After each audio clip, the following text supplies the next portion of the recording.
አንድ ወጣት በቲክቶክ ላይ መንፈሳዊ መስሎ ለመታየት የሚጥረውን ያህል በጓዳውና በልቡ ውስጥ ከፈጣሪው ጋር ያለው ግንኙነት የላላ ከሆነ በጣም በከፍተኛ ሁኔታ ግብዝነት እየፈተነው ነው ማለት ነው። ኃጢአቶቹ ኖርማል በመሆናቸው የተነሳ በጣም በከፍተኛ ሁኔታ ኃጢአት እንደ ሰደድ እሳት በወጣቱ ዘንድ እየተስፋፋ ህሊናችንን ክትት አድርገን በኃይለኛው በእግዚአብሔር ፊት እጃችንን ለምስጋና መዘርጋት የምንችልበት አቅም እኮ ምን ገነባው ህሊናችንን ከጫጫታ ስንጠብቀው ነው። አሁን ዘፈን ኃጢአት ነው ብንል የሚሰማን ሰው አለ። ዘፈን ዓለማዊነት ነው ብንል የሚሰማን ሰው አለ። ዘፈን ትክክል አይደለም ብለን ብንናገር የሚሰማን ሰው አለ። ቫይራል እስከወጣን ድረስ ምንም አይነት ኃጢአት ለመስራት ራሳችንን ዝግጁ አድርገን ለዲያብሎስ አሰራር አሳልፈን ሰጥተነዋል። አይናችንን መልካም እግዚአብሔር አምላካችን የሚወዳቸው ነገር ላይ ብቻ ማተኮር ይጠበቅበታል። አይናችንን መልካም ማየት አለበት።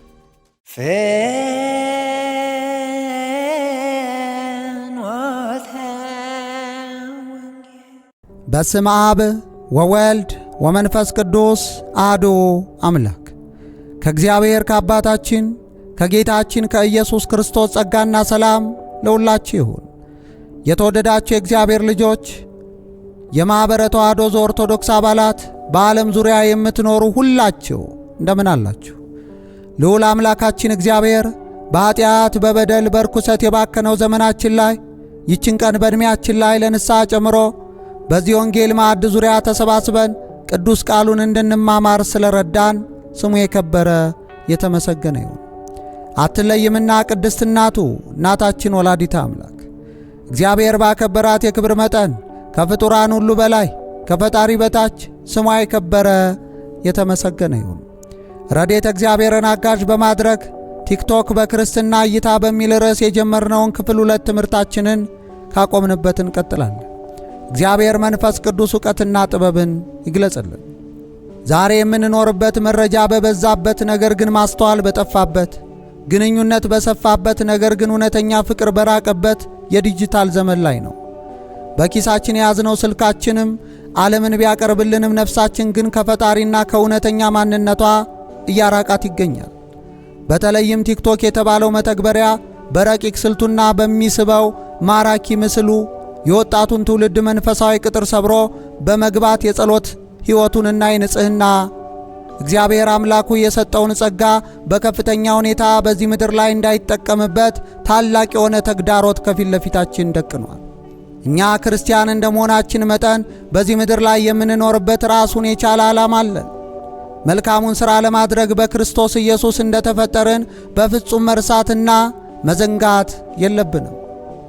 እኛ የክርስቶስ እንደመሆናችን መጠን በክርስቶስ ኢየሱስ ቤዛነት በምስጢራተ ቤተክርስቲያን አማካኝነት ያገኘነውን ጸጋ በዚህ ምድር ላይ እንደሚገባ አድርገን ልንጠቀምበት እግዚአብሔርን ደስ የሚያሰኘውን መንፈሳዊ ሥራ በመስራት እያንዳንዷን ሴኮንዳችንን ያለማባከን እግዚአብሔር አምላካችን ፊት በጥንቃቄ ልንንቀሳቀስ ልንመላለስ እንደሚገባን በፍጹም ልንረሳው የማይገባ መሠረታዊ ሐሳብ ሊሆን ይገባል። ወንድሞቼና እህቶቼ፣ ጾም ማለት ሆድን ከምግብ መከልከል ብቻ አይደለም።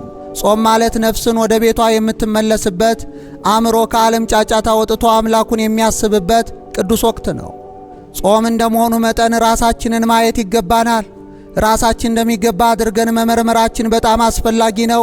ጾማችን ውጤታማ ሊሆን የሚችለው ራሳችንን ማየትና መመርመር የምንችልበት መንፈሳዊ ክፍለ ጊዜ ከራሳችን ጋር ልናወራ የምንችልበት የስብሰባ ወቅት በሚገባ ስናዘጋጅለት ብቻ ነው።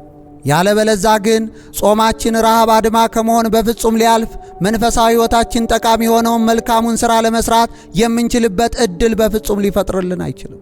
ይሄ የያዝነው አብይ ጾም በአግባቡ እንጠቀመው ከተባለ እግዚአብሔር አምላካችን የሚያስደስተውን መንፈሳዊ ተግባር ላይ ትኩረት ልናደርግ ይገባናል።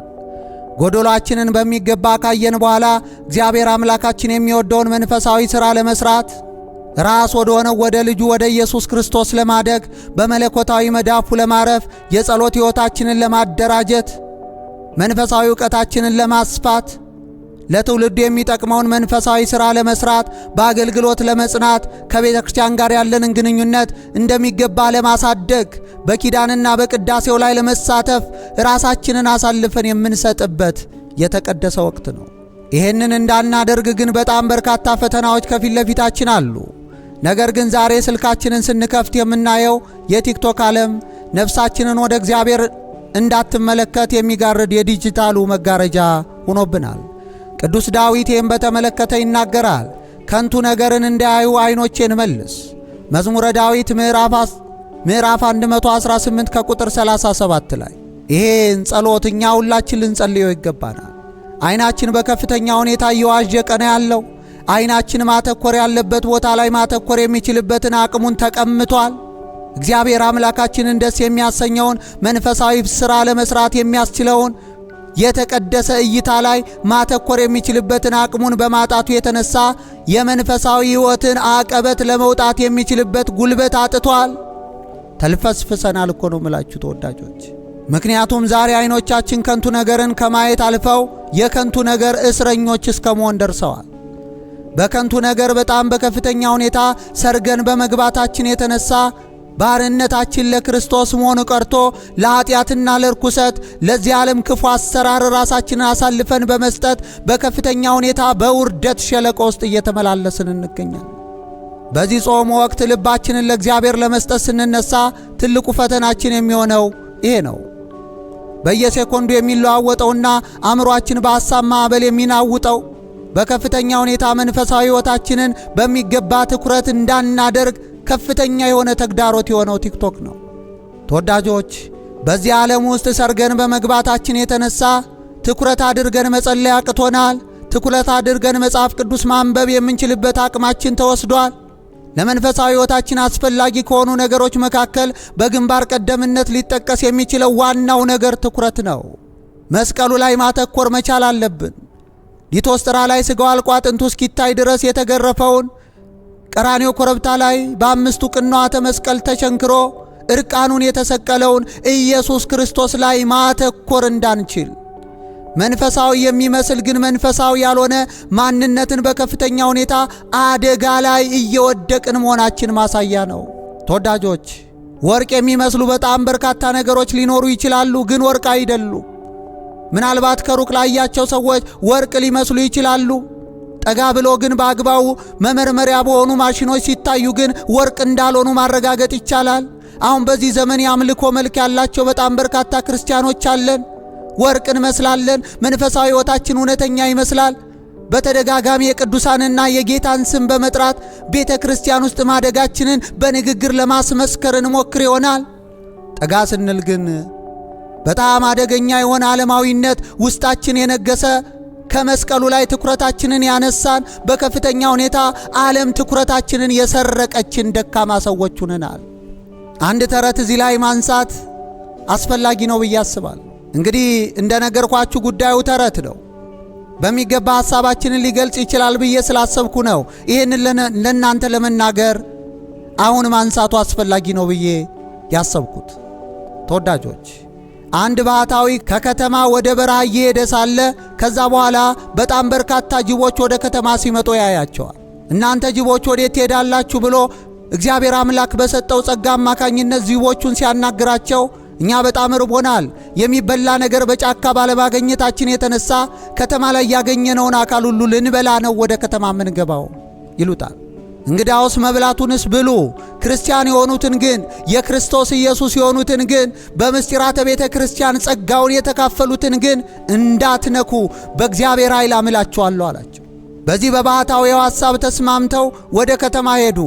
እሱም ደግሞ ወደ በረሃ ወረደ። በረሃ መቆየትን ያለበትን ጊዜ ያክል ከቆየ በኋላ ወደ ከተማው ሲመለስ በጣም በርካታ ክርስቲያኖችን እነዛ ጅቦች በልተዋቸዋል። በጣም የሚገርመው ነገር ግን ከክርስቲያኖቹ የሰውነት አካል መካከል ምላሳቸው ብቻ ነው የቀረችው። ሌላውን አካላቸውን ሁሉ ረሃባቸውን ለማስታገስ እነዛ ጅቦች በከፍተኛ ሁኔታ እዛ ከተማ ላይ የሚኖሩትን ክርስቲያኖች እንዳለ አጥፍተዋቸዋል። ከዛ በኋላ በጸጋ እግዚአብሔር የሰሩትን ስህተት ሊገስጻቸው ስለፈለገ ጅቦቹን ጠራና ለምንድነው ክርስቲያኖችን የበላችሁት? እንዳትበሉ አላልኳችሁም? በምስጢራተ ቤተ ክርስቲያን ጸጋውን የተካፈሉትን አባባ ብለው የሚጮህበት የልጅነት መንፈስ የተሰጣቸውን የክርስቶስ ኢየሱስ የሆኑትን በቤዛነቱ አማካኝነት በእግዚአብሔር መለኮታዊ መዳፍ ያረፉትን ክርስቲያኖች እንዳትበሉ አላልኳችሁም? ብሎ ሲጠይቃቸው አባታችን እኛ ምን እናድርግ? ከእግራቸው አንስተን እኮ ስንበላቸው ኢየሱስ የሚለውን ስም ያገኘነው ምላሳቸው ላይ ነው አሉት። አዎ ኢየሱስ ምላሳችን ላይ ነው ያለው። በዲጂታሉ ዓለም ጫጫታ ውስጥ በመኖራችን የተነሳ ክርስቶስ ኢየሱስን ከምላሳችን ወደ ልባችን ማውረድ አቅቶናል። በተለያየ ነገር አማካኝነት ትኩረታችንን እየተቀማን በመሆናችን የተነሳ መንፈሳዊነታችን ጥልቀት የለው። መንፈሳዊነታችን በቀላሉ ሊናድ የሚችል የእምቧይ ካብ ሆኖብናል። እንደሚገባ አድርገን እግዚአብሔር አምላካችንን ማምለክ፣ እግዚአብሔር አምላካችንን በማህበረሰባችን መካከል እንደሚገባ መግለጥ፣ የሰማዩ አባት ልጆች መሆናችንን በምድራዊ ሕይወታችን እንደሚገባ አድርገን ማሳየት የምንችልበት ጥልቀት ያለው ክርስትና የለንም። ኢየሱስ ያለው ምላሳችን ላይ ነው። ይህ ሕዝብ በከንፈሩ ያከብረኛል፣ ልቡ ግን ከኔ የራቀ ነው እንዳለ መድኃኔ ዓለም ኢየሱስ ክርስቶስ፣ በአሁኑ ዘመን ያለን ክርስቲያኖች ልባችን ከእግዚአብሔር ርቋል፣ ከንፈራችን ግን መንፈሳዊ የሆኑ በጣም በርካታ ቃላቶችን ያወጣል። ለዚህ ነው ብርሃነ ዓለም ቅዱስ ጳውሎስ ምን አለ? የአምልኮ መልክ አላቸው፣ ኃይሉን ግን ክደውታል። የክርስቶስ ኢየሱስን ኃይል የምንለብስበትን መንፈሳዊ ንባብ፣ የክርስቶስ ኢየሱስን ኃይል የምንለብስበትን መንፈሳዊ የጽሞና ጊዜ በሕይወታችን ላይ በማጣታችን የተነሳ አሁንም በክርስቶስ ኢየሱስ ላይ መተማመን ወደምንችልበት እንደሚገባ አድርገን አለቱ ላይ የተመሰረተ ክርስቲያናዊ ሕይወት መኖር የምንችልበት አቅም አጥተናል። ባለፈው ነግሬያችኋለሁ። ጌታ የተራራውን ስብከት ካስተማረ በኋላ ቃሌን ሰምቶ የሚያደርገው ቤቱን በአለት ላይ የሰራ ልባም ሰውን ይመስላል። ለበርካታ ዘመናት ቃለ እግዚአብሔር እንሰማለን። ቃለ እግዚአብሔር በከፍተኛ ሁኔታ በጆሮአችን ላይ ፈሷል፣ ልባችን ላይ ግን ጠባላል። እኛ በተሰበክንበት መጠን እኮ ከዚህ በፊት የነበሩ ሰዎች ተሰብከው ቢሆን በገጠሩ ያሉ ልባቸው በዲጂታሉ ዓለም በከፍተኛ ሁኔታ ያልተበከለው ክርስቲያኖች ሰምተውት ቢሆን እኮ እስካሁን ይበቁበት ነበር። እኛ የሰማነው እኛ እኮ በቃለ እግዚአብሔር አማካኝነት በጣም በከፍተኛ ሁኔታ እየሰማነው አለመለወጣችን የሚያረጋግጠው ምንድነው ካላችሁኝ፣ ሰባኪ የምናማርጥ እኮ ነን። ስለዚህም ዲጂታሉ ዓለም ያሳደረብንን ተጽዕኖ በሚገባ ማስተዋል አለብን። ቃሌን ሰምቶ የሚያደርገው ቤቱን በአለት ላይ የሰራ ልባም ሰውን ይመስላል። ቃሉን ከሰማን በኋላ በጽሞና እናሳድገው። ቃሉን ከሰማን በኋላ እንደሚገባ በጸሎት እንዲያፈራ እንርዳው። ቃሉን እንደሚገባ ከሰማን በኋላ ገለል እንበል፣ በጽሞና ጊዜያችን እናሳልፍ፣ ሱባኤ መያዝ እንልመድ። አንድ ሰሞን ከማህበራዊ ድረገጽ ልም ብለን ጠፍተን በጸሎት በእግዚአብሔር ፊት እንንበርከክ። በጎደለን ነገር ላይ እግዚአብሔር አምላካችን በምህረቱ አዝኖና ራርቶ እንዲሰጠን የምህረት በሩን ያለ ማቋረጥ እናንኳኳ። መንፈስ ቅዱስ በሕይወታችን እስኪገለጥ በመንፈሳዊ ፍሬ እስከምናድግ እግዚአብሔርን ደስ የሚያሰኘው መንፈሳዊ ስብና እስክንገነባ ድረስ የሰማነውን ቃል እግዚአብሔር ወደ መተግበር መሄድ የምንችልበትን የጽሞና ጊዜ ገንዘብ እናድርግ። ጫጫታ በሞላበት የቲክቶክ ዓለም ጠዋት እስከ ማታ እየዋልን የሰማነው ቃል እግዚአብሔር ሊያፈራ የሚችልበት አቅም ይኖረዋል ብላችሁ ታስባላችሁ? ይህን የምታስቡ ከሆነ ሞኞች ናችሁ። ስለዚህም መንፈስስ ተዘጋጅቷል፣ ሥጋ ግን ደካማ ነው እንዳለ ሁላችንም ዛሬ በቲክቶክ ሱስ የደከመውን ሥጋችንን ነፍሳችንን ወደ ሰማያዊ ጉዞ ልናወጣው ይገባናል። በዚህ ሁለተኛ ክፍል ትምህርታችን ውስጥ ቲክቶክ መንፈሳዊ ሕይወታችን ላይ የሚዘራው 4 አደገኛ አረሞች በዝርዝር እንመለከታለን። እግዚአብሔር መንፈስ ቅዱስ ዕውቀትና ጥበብን ይግለጽልን። ቲክቶክ በሕይወታችን ላይ እያሳደረው ያለውን በጣም አደገኛ ነገር በሕይወታችን እግዚአብሔር አምላካችን በሰጠን ጸጋ ላይ ምን ያክል ከፍተኛ የሆነ አደጋ ሆኖ እንደተደቀነብን ለማየት 4 መሰረታዊ ነገሮችን እንዘረዝራለን። የመጀመሪያው ዝምታ የእግዚአብሔርን ቋንቋ ቀምቶናል። መንፈሳዊ ሕይወት የሚጀመረውና የሚያድገው በዝምታ ውስጥ ነው። አባቶቻችን በዝምታ ከንፈራቸውን ያሰለጥኑት የነበረው ልባቸው ከእግዚአብሔር ጋር እንዲነጋገር ካላቸው መሻትና ፍላጎት የተነሳ ነው። ልባቸው እግዚአብሔርን የሚጠማው በከፍተኛ ሁኔታም የሚናፍቀው በዝምታ ውስጥ ለበርካታ ጊዜያቶች መቆየት የሚችሉበት አቅም ስለነበራቸው ነው።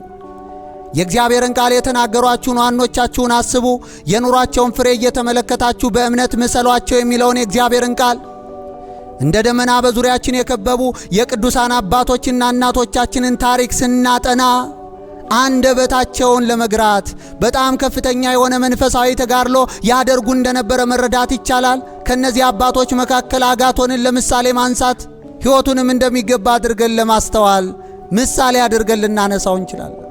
አዎ ተወዳጆች፣ አጋቶን ያደርጋቸው ከነበሩ መንፈሳዊ ተጋድሎች መካከል አንደበቱን ለመግራት ልቦናው እንዲናገር አንደበቱ ጸጥ ማለት አስፈላጊ ለመንፈሳዊ ሕይወቱ እድገት ወሳኝ መሆኑን ስለተረዳ ድንጋይ አፉ ውስጥ ያስቀምጥ ነበር።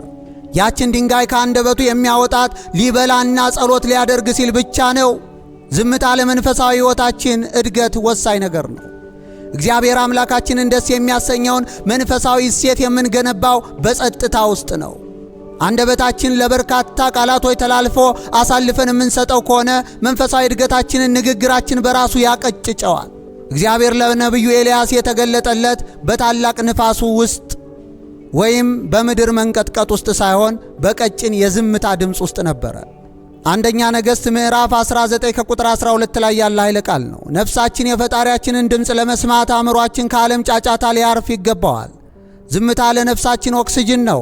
ጸጥታ በሌለበት ልብ ውስጥ ጸሎት አይጸነስም፣ ትሕትናም አይወለድም። እንባ እያፈሰስን በኃይለኛው በእግዚአብሔር ፊት ማልቀስ የምንፈልግ ከሆነ የእግዚአብሔርን የምሕረት በር በማንኳኳት አደግድገን በፊት ለፊቱ እጃችንን ለምስጋና መዘርጋት የምንፈልግ ከሆነ ልባችን ከዓለማዊ ጥያቄ ወጥቶ ወደ መንፈሳዊ ጥያቄ ከፍ ማለት የሚችልበት አቅም ላይ መድረስ የምንፈልግ ከሆነ ከጫጫታው ገለል እንበል። ከጫጫታው ራሳችንን እናውጣ። መድኃኔ ዓለም ኢየሱስ ክርስቶስ ከከተማ ወጥቶ ወደ ምድረ በዳ ሂዶ እንደጸለየ እንደጾመ እሱን አብነት አድርገን እኛም ደግሞ የራሳችንን ምድረ በዳ ክሬት እናድርግ።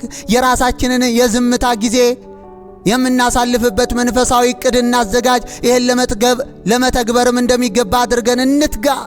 ተወዳጆች፣ ዝምታችንን የቀማን ማን ነው? ዝም ማለት የምንችልበትን አቅማችንን አከርካሪውን የሰበረው ማን ነው? ቲክቶክ አይደለም። ቲክቶክ በመሰረታዊ ባህሪው የዝምታ ተቃራኒ ነው። በየሴኮንዱ የሚለዋወጡ ምስሎች፣ ድምጾችና የዘፈን ቅንጭብጭቦች አእምሯችንን ለዝምታ የማይመች ያደርጉታል። ቲክቶክ አይተን ስናበቃ ስልኩን ብንዘጋ የምናያቸው ምስሎች ግን በህሊናችን ውስጥ መመላለሳቸው በፍጹም አያቆምም። ማታ ስክሮል እያደረገ ቲክቶክ ሲያመሸ ሰው በኃይለኛው በእግዚአብሔር ፊት እጆቹን ለምስጋና ለመዘርጋት የሚችልበት አቅም በፍጹም ሊኖረው አይችልም። ምክንያቱም ሲያቸው የዋሉት እነዛ ምስሎች የጸሎት ሕይወቱን ይረብሻሉ። በትውስታ መልክ እየመጡ ዲያብሎስ እኮ ዛሬ ቀሎለታል። ድሮ ራሳቸውን በጽሞና በከፍተኛ ሁኔታ ለጸሎት የተመቸ ጸጥ ያለ አእምሮ እንዲኖራቸው አባቶቻችን በመልፋታቸው የተነሳ ዲያብሎስ የነሱን የጸሎት ሕይወት ለመረበሽ በጣም በከፍተኛ ሁኔታ ይከብደው ነበረ። ዛሬ እኔና የእናንተን የጸሎት ሕይወት ለመረበሽ ዲያብሎስ ጊዜውን የሚያጠፋ በፍጹም አይመስልኝ። ምክንያቱም አእምሯችን ራሱ የተረበሸ ነው፣ ሁከት የመላበት ነው። በርካታ ምስሎችን በማየታችን የተነሳ በጣም በርካታ ድምጾችን በአእምሯችን ውስጥ በመጨመራችን የተነሳ እነዛ ድምጾችና ምስሎች የጸሎት ሕይወታችንን በከፍተኛ ሁኔታ ለመረበሽ ከበቂ በላይ ናቸው። አቤቱ ምስጋናዬን ስማ ብለን በፈጣሪ ፊት ስንቆም በቲክቶክ ያየነው ቀልድ ወይም የሰማነው ዘፈን በሐሳባችን ይመጣል። ይህ ክስተት አእምሯችንን በዲጂታሉ ጫጫታ መበከሉን ያሳያል። ጸጥታን የጠላን አእምሮ ደግሞ እግዚአብሔርን ለማሰብ የሚችልበት አቅም በፍጹም አይኖረው። እግዚአብሔር ጋር ለረዝም ሰዓት ለዚህ እኮ ነው ጸሎት ጸልየን ቶሎ ተጣድፈን የምንጨርሰው። የምንደግመው አቡነ ዘበሰማያት፣ የምናደርሰው ዳዊት፣ የምንደግመው ውዳሴ አምላክና ውዳሴ ማርያም። እነዚህ ሁሉ ጸሎቶች ጀምረን እስክንጨርሳቸው ልባችን ከጸሎቱ ጋር ፈጽሞ የለም። ለምን? አእምሯችን በጫጫታው በጣም በከፍተኛ ሁኔታ በመበከሉ የተነሳ ቲክቶክ ያሳደረብን ተጽዕኖ መንፈሳዊ ሕይወታችን ወደፊት እንዲቀጥል አቅም የሚባል ነገር ውስጣችንን አሳጥቶታል። እስቲ ተወዳጆች እናንተ ንገሩኝ፣ ለጸሎታችን ብለን ጽሞና መለማመድ የለብንም ወይ? የጸሎት ሕይወታችን እንዲያድግ እግዚአብሔር አምላካችንን የሚያስደስተው የጸሎት ሕይወት ለመገንባት ከኛ የሚጠበቅ ነገር የለም ወይ? የጸሎት ሕይወታችን እንዲያድግ ጽሞና ራሱን የቻለ አስተዋጽኦ የለውም ወይ? ጽሞና በሌለበት አእምሮ ውስጥስ እንዴት ባለ አግባብ ነው እግዚአብሔር አምላካችን በዙፋኑ ላይ መቀመጥ የሚችልበት አቅም የሚኖረው? እግዚአብሔር እኮ በጸሎታችን ላይ የሚነግሰው። ህሊናችንን ክትት አድርገን በኃይለኛው በእግዚአብሔር ፊት እጃችንን ለምስጋና መዘርጋት የምንችልበት አቅም እኮ የምንገነባው ህሊናችንን ከጫጫታ ስንጠብቀው ነው።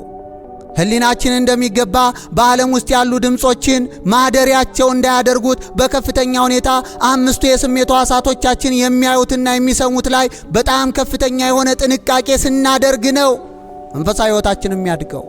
መጽሐፍ ቅዱስ በዝምታ በመተማመን ኃይል ይሆንላቸዋል በማለት ይናገራል። ትንቢተ ኢሳይያስ ምዕራፍ 30 ከቁጥር 15 ላይ። ዛሬ ግን ወጣቱ ዝምታን እንደ ስቃይና እንደ ብቸኝነት ማየት ጀምሯል። ለብቻው 5 ደቂቃ ጸጥ ብሎ መቀመጥ ስለሚከብደው ያንን ክፍተት በቲክቶክ ጫጫታ ለመሙላት ይሯሯጣል። መድኃኔ ዓለም ኢየሱስ ክርስቶስም አሳይቶናል። አባቶቻችንም ወደ ምድረ በዳ የሄዱት ጸጥታውን ፍለጋ ነው። ዝምታ ለመንፈሳዊ ሕይወታቸው ያለውን ጥቅም እንደሚገባ አድርገው ተረድተውት አውቀውታል።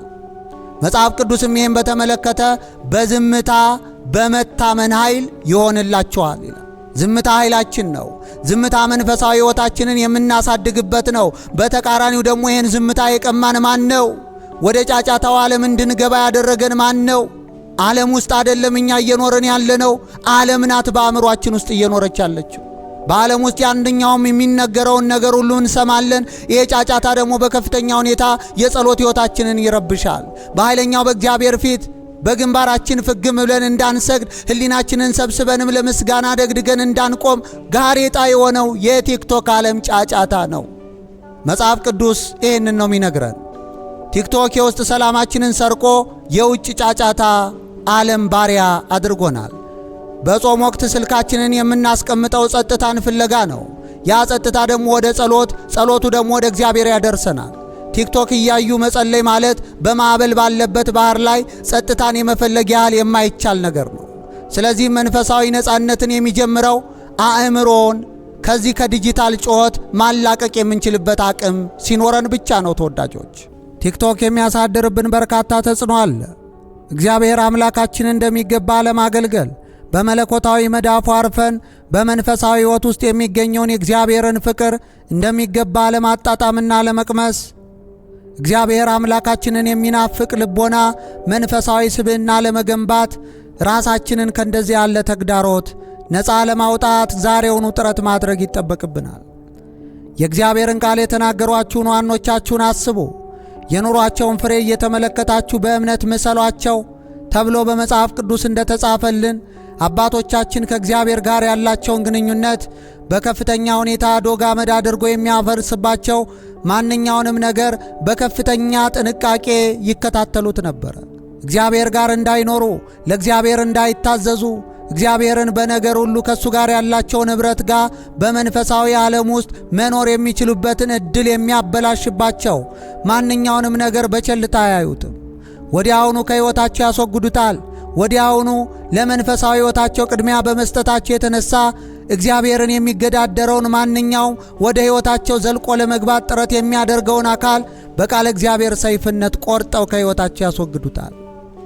እኛም ለመንፈሳዊ ሕይወታችን የምንጠነቀቅ፣ ለመንፈሳዊ ሕይወታችን በከፍተኛ ሁኔታ የምንሳሳ ከሆነ በእግዚአብሔር መለኮታዊ መዳፍ እንድናርፍ፣ በጸሎት ውስጥ የሚገኘውን የእግዚአብሔርን መለኮታዊ ፍቅር እንድናጣጥም፣ ራስ ወደ ሆነው ወደ ልጁ ወደ ኢየሱስ ክርስቶስ ማደጋችንን በነገር ሁሉ እንድንቀጥል፣ ለመንፈሳዊ ሕይወታችን ተግዳሮት የሆነው ዘመናዊ የሆነ ፈተናውን ከሕይወታችን ልናስወግደው፣ ነቅተንም ልንከላከለው፣ እግዚአብሔር አምላካችን ጋር እንደሚገባ ለመኖር ምርጫችን ልናደርገው ይገባል።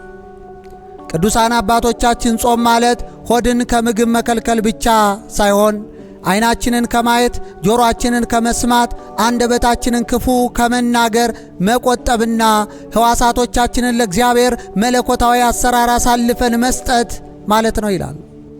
5ቱ የስሜት ሕዋሳቶቻችን ደግሞ የኃጢአትና የጽድቅ መግቢያ በሮች መሆናቸውን በፍጹም መዘንጋት የለብንም።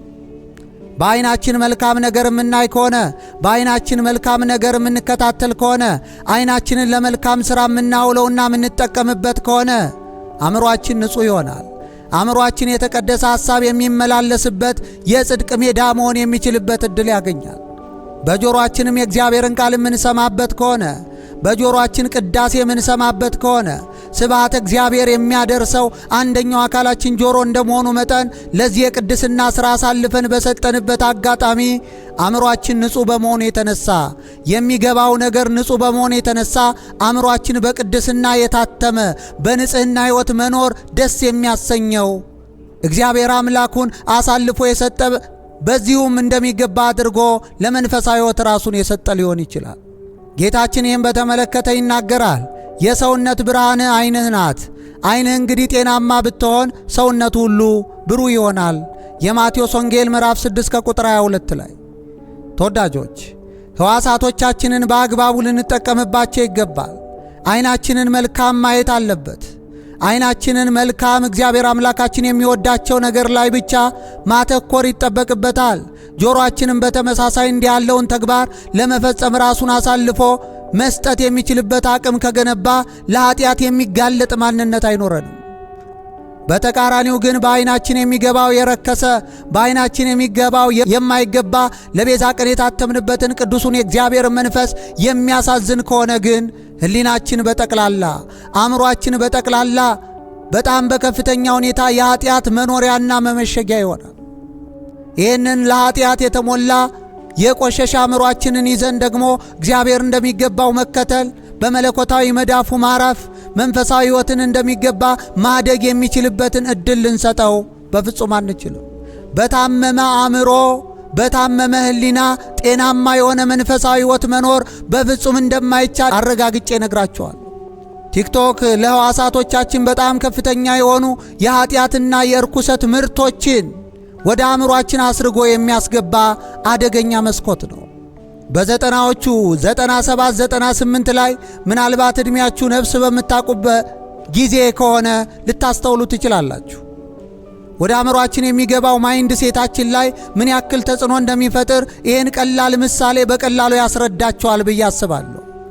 ለምሳሌ 96 97 98 ላይ የነበርን ሰዎች በዛ ሰዓት ላይ ወንድና ወንድ ሲሳሳሙ ፊልም ላይ ብናይ በጣም በከፍተኛ ሁኔታ እንቆጣለን። ወዲያውኑ ነው ዘለን የምናጠፋው ያንን ፊልም። ከዛ በኋላ መቀጠል በፍጹም አንፈልግም። አሁንሳ ወንድና ወንድ የሚሳሳሙበት በጣም በርካታ ፊልሞች በመኖራቸው የተነሳ የምናየውና የምንሰማው ኃጢአትን በጣም በከፍተኛ ሁኔታ ኖርማል የማድረግ በቀላሉ ምንም እኮ ማለት አይደለም ብለን እንደ በፊቱ መቆጣታችንን ቀምቶናል።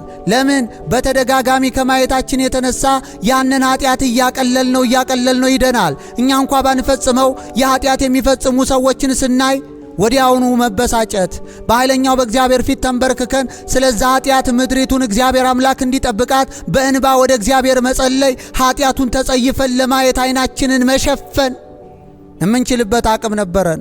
አሁን ግን አእምሮአችን በከፍተኛ ሁኔታ ማይንድ ሴታችን በሚገባው በዓይናችን በሚገባው በጆሮአችን በምንሰማው እያንዳንዱ ቃል የተነሳ በጣም በከፍተኛ ሁኔታ ኃጢአትን ኖርማል እያደረገው ደርሷል። ቲክቶክ በመምጣቱ የተነሳ ስንት ኖርማል ያልሆኑ ኃጢአቶች፣ ኖርማል የሆኑ ኃጢአቶች መቁጠር እኮ መዘርዘር እንችላለን። ዛሬ ዘፈን መስፈን አሁን ክርስቲያኖች ሁሉ የተሰለፉበት ኃጢአት አይደለም። የስልካቸውን ቪዲዮ ከከፈቱ በኋላ ባህላዊም ሆነ ዘመናዊ ዘፈኖችን ከፍተው በጣም በከፍተኛ ሁኔታ በርካታ ኦርቶዶክሳውያን አንገታችን ላይ ወደል ማዕተብ አንጠልጥለን ለክርስቶስ ኢየሱስ ክብር መኖር ሲጠበቅብን ለዓለም ራሳችንን አሳልፈን በመስጠታችን የተነሳ በእናንተ የተነሳ በአሕዛብ ሁሉ ፊት የእግዚአብሔር ስም ይሰደባል የተባለው ኃይለ ቃል በላያችን ላይ ተተርጉሟል።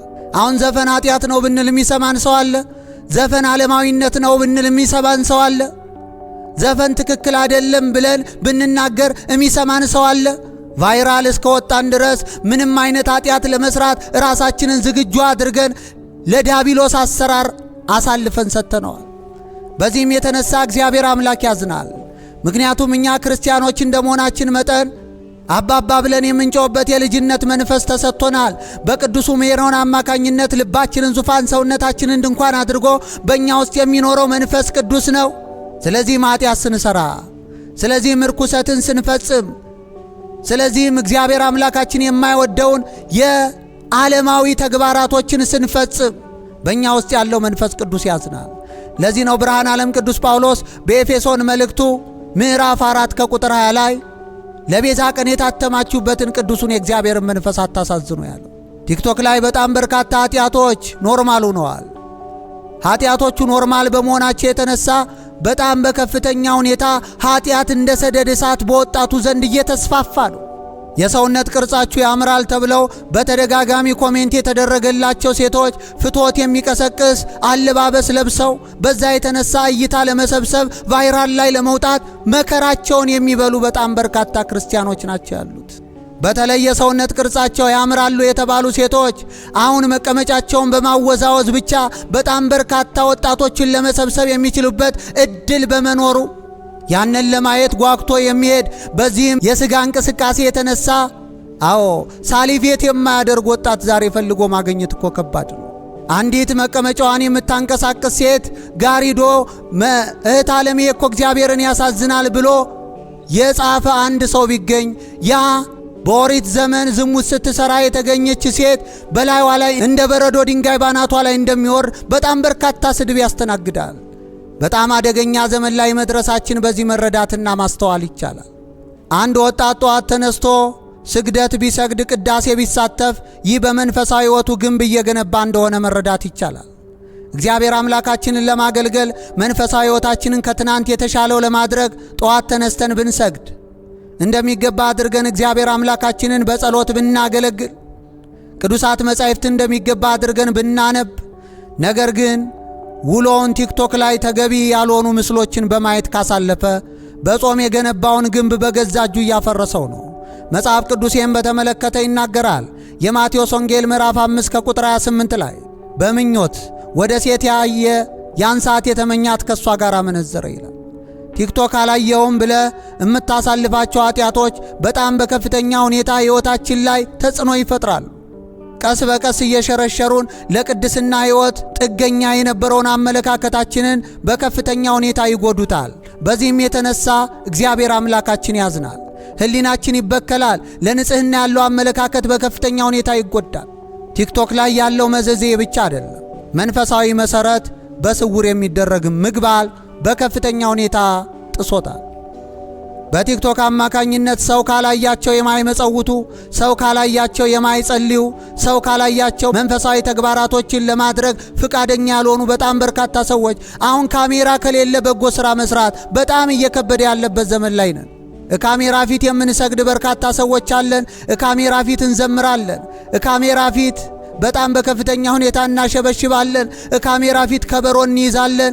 ብቻችንን ግን አንድ ክላስ ላይ በተቀመጥንበት ሰዓት ላይ እግዚአብሔርን ለማሰብ በኃይለኛው በእግዚአብሔር ፊት ጳውሎስና ሲላስ በእስር ቤት በነበሩ ሰዓት ልክ እንደዘመሩት ካሜራ ከሌለ ለመዘመር ፍቃደኞች ግን አይደለን። እህት ዓለም እስቲ አንቺ ዘምረሽ ቲክቶክ ላይ በርካታ ቪዲዮዎችን ለቀሽ ይሆናል። ለብቻሽ ግን እግዚአብሔር በአጋዕዝተ ዓለም በቅድስት ሥላሴ ፊት ለእግዚአብሔር ክብር የሚመጥነውን የዝማሬ አምሃ ታቀርቢያለሽ?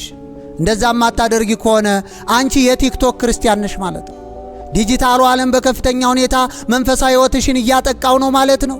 ቲክቶክ ላይ በጣም በርካታ መዝሙር ያላቸው ውዳሴ ማርያም ግን መድገም የተሳናቸው፣ ቲክቶክ ላይ በጣም በርካታ የሆነ ዝማሬዎችን በከንፈራቸው እየተንቀሳቀሱ ቲክቶክ በሰጣቸው አጋጣሚዎች የዘመሩ በመንፈሳዊ ሕይወታቸው ግን ዳዊታቸውን ጠዋት ተነስተው እግዚአብሔር አምላካቸውን ለማመስገን ፍቃደኛ ያልሆኑ በጣም በርካታ ክርስቲያኖች ግን አሉ። ቲክቶክ በጣም አደገኛው ፈተናው ይሄ ነው። እዩኝ እዩኝ ማለት ሰው ካላየኝ በስተቀር ሰው ካልሰማኝ በስተቀር ምን ዋጋ አለው ብሎ የሚያስብ በጣም አደገኛ የሆነ ማይንድ ሴት በጣም በከፍተኛ ሁኔታ በክርስቲያኑ ማህበረሰብ ውስጥ እየተገነባ ነው። ወጣትነት የመታወቅ ፍላጎት የሚበረታበት ዘመን ነው። ቲክቶክ ደግሞ ይህንን ፍላጎት ተጠቅሞ የግብዝነት ወጥመድ ውስጥ ይከተናል። አንድ ወጣት በቲክቶክ ላይ መንፈሳዊ መስሎ ለመታየት የሚጥረውን ያህል በጓዳውና በልቡ ውስጥ ከፈጣሪው ጋር ያለው ግንኙነት የላላ ከሆነ በጣም በከፍተኛ ሁኔታ ግብዝነት እየፈተነው ነው ማለት ነው። ቅዱስ ጳውሎስ የአምልኮ መልክ አላቸው፣ ኃይሉን ግን ክደውታል በማለት የተናገረው እነዚህን ነው። ቲክቶክ አደገኛ በሕይወታችን ላይ እያሳደረው ያለው ተጽዕኖ የመጨረሻው ነጥብ ምንድን ነው? ጊዜያችንን በጣም በከፍተኛ ሁኔታ ለማይጠቅም ነገር አሳልፈን በመስጠት ከንቱ የሆነ ሕይወት እንድንኖር ተግዳሮት ከፊት ለፊታችን ጥሎብናል። ክርስትና ለጊዜ ትልቅ ክብር ይሰጣል። ጊዜ እግዚአብሔር ለሰው ልጆች የሰጠውና ተመልሶ የማይመጣ ብቸኛ ሀብት ነው። ሐዋርያው ቅዱስ ጳውሎስ ዘመኑ ክፉ ነውና ዘመኑን ዋጁ ይለናል። ዘመንን መዋጀት ማለት ጊዜን ለነፍስ በሚጠቅም ተግባር፣ በጸሎት፣ በምጽዋት፣ በገንዘብ፣ በአገልግሎት በማሳለፍ እግዚአብሔር አምላካችን ለሚወደው ተግባር ጊዜያችንን አሳልፈን እንድንሰጥ የሰጠን ምክር ነው። ቲክቶክ ግን ጊዜያችንን ይሰርቃል። በሌሎች መተግበሪያዎች ላይ አንድ ሰው በቃይ ብሎ የመውጣት እድሉ ሰፊ ነው። ምናልባት በፌስቡክ፣ ምናልባትም ዋትስአፕ ላይ አንድ ሰው ምናልባት ቴሌግራምም ላይ ከገባ እነዚህ አፕሊኬሽኖች የራሳቸው የሆነ ተግዳሮት እንኳ ፈተና ቢኖርባቸውም እንኳ ቅሉ ቶሎ ግን ለመውጣት ያን ያክል የሚጎትቱ በጣም በከፍተኛ ሁኔታ እነዚህ አፕሊኬሽን ውስጥ በርካታ ሰዓቶቻችን እንድናጠፋ ሊያስገድዱን የቲክቶክን ያህል አቅም የላቸው። በቲክቶክ ግን አልጎሪዝሙ ቪዲዮዎችን ማለቂያ በሌለው ውደት ስለሚያቀርብ ተጠቃሚው ሰዓት መሄዱን ይረሳል። ለ30 ደቂቃ ወደ ቲክቶክ እጠቀማለሁ ብሎ ከገባ በኋላ ምናልባት 4 ሰዓት ሊያሳልፍ ይችላል፣ 5 ሰዓት ሊያሳልፍ ይችላል። በጣም የሚገርመው ነገር አልጎሪዝሙ አደገኛ በመሆኑ የተነሳ 4 ሰዓት 5 ሰዓት እናሳልፍ እንጂ 5 ደቂቃም 6 ደቂቃም ያሳለፍን ያክል ላይሰማን ይችላል።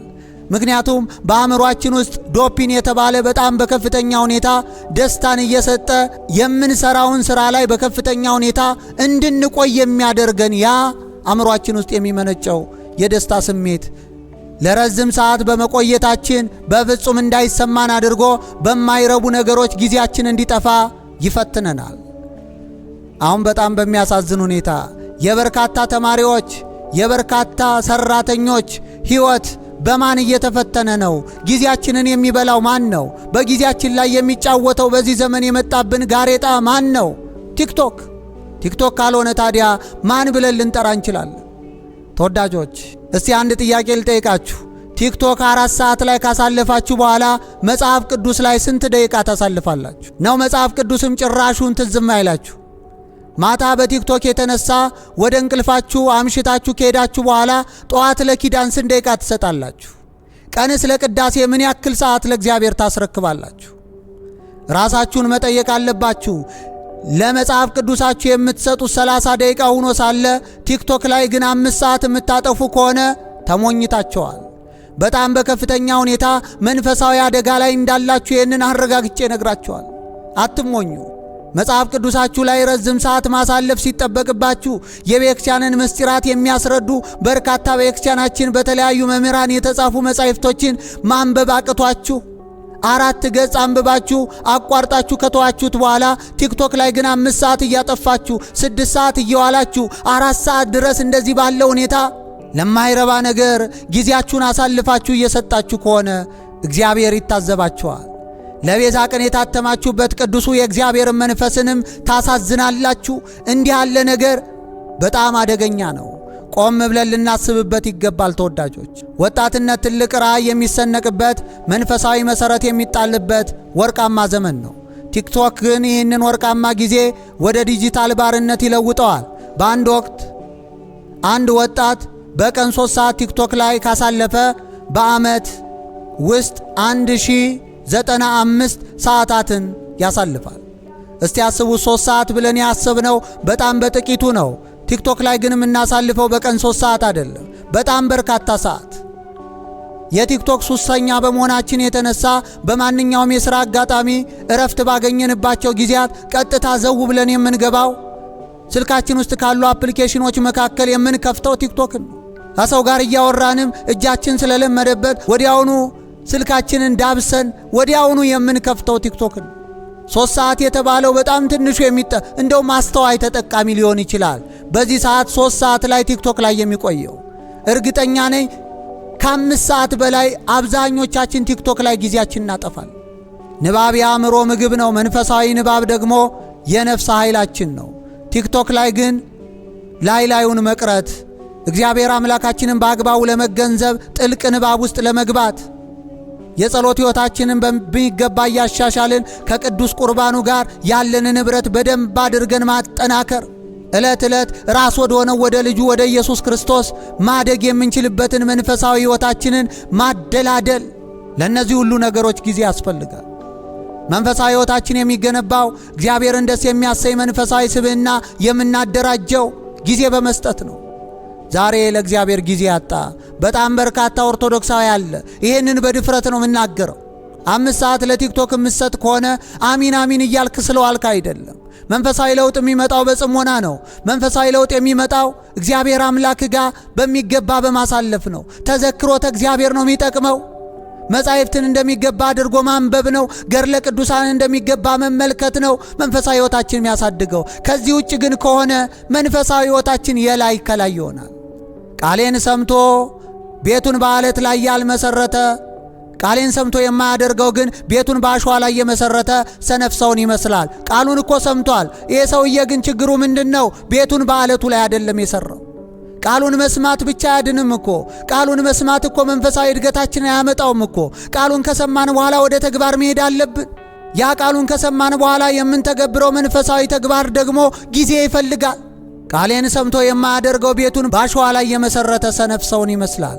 ንፋስ ነፈሰ፣ ጎርፍም ጎረፈ፣ ይህን ቤት መታ፣ አወዳደቁም ታላቅ ሆነ ይላል። የላይ ክርስትና ቃሉን በመስማት ብቻ የተገደበ፣ ቃሉን ይሰማል፣ ቃሉን ይሰማል። ወደ ሕይወት ለማምጣት ግን ለቃሉ ፍሬ ለማፍራት የሚያስፈልገውን መንፈሳዊ የሕይወት ልምምድ ውስጥ ግን ማለፍ ባለመፈለጉ የተነሳ ቃሉን ሰምቶ ቤቱን በዓለት ላይ መመስረት የሚችልበት አቅም አላገኘም። ምክንያቱ ለምንድን ነው ከተባለ ቃልን ሰምቶ የሚያደርገው ነው በዓለት ላይ የሚመሰረተው ቤቱ።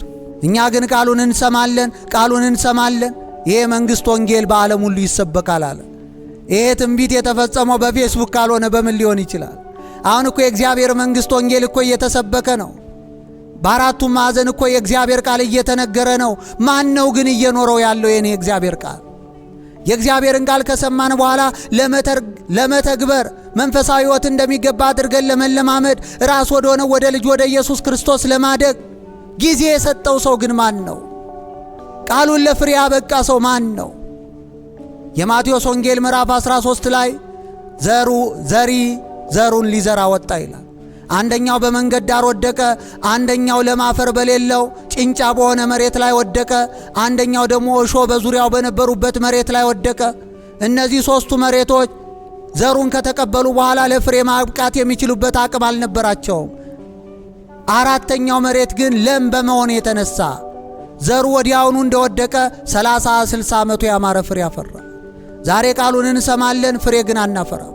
ፍሬ የተባለው ምንድነው? የገላትያ መልእክት ምዕራፍ 5 ላይ የተቀመጠው የመንፈስ ቅዱስ ፍሬ የተባሉት እነ ትዕግስት ነው። ዛሬ ትዕግስት ያለው ሰው ማን ነው?